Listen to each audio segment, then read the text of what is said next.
Ol bizni dost bilivin ey başka yara bakarsın Görüne çıgay ayrı düştün ey gün günden ayrı dilbir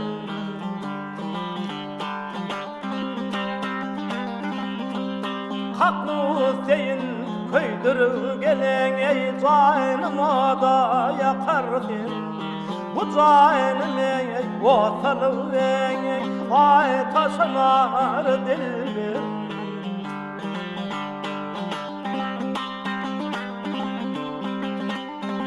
Ey dert men dert derman sende gelip ödün kutargın Bir yecir benden min gelen Göğren bilen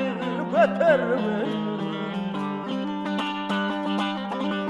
Ayalem aktan yıkandı yüzüm çıtman oturgun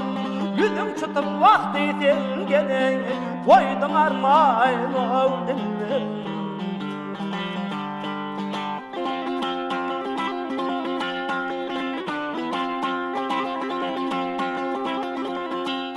Ah yarın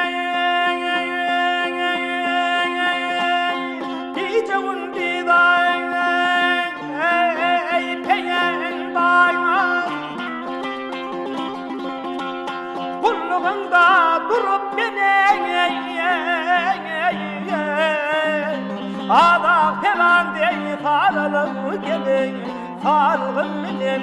ölüm min Abır hasta bimarım men dilağızdan kalıp men Geldim rüvvet eyle gene Bu halim sayram dilbir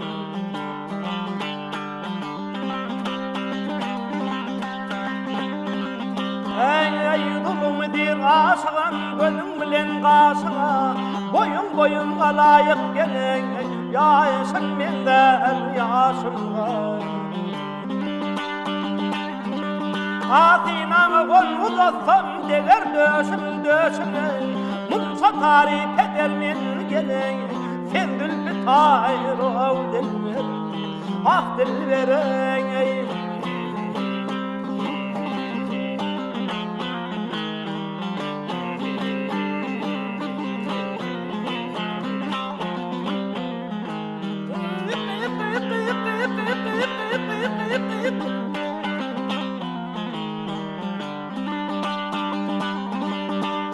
Ey dilber ey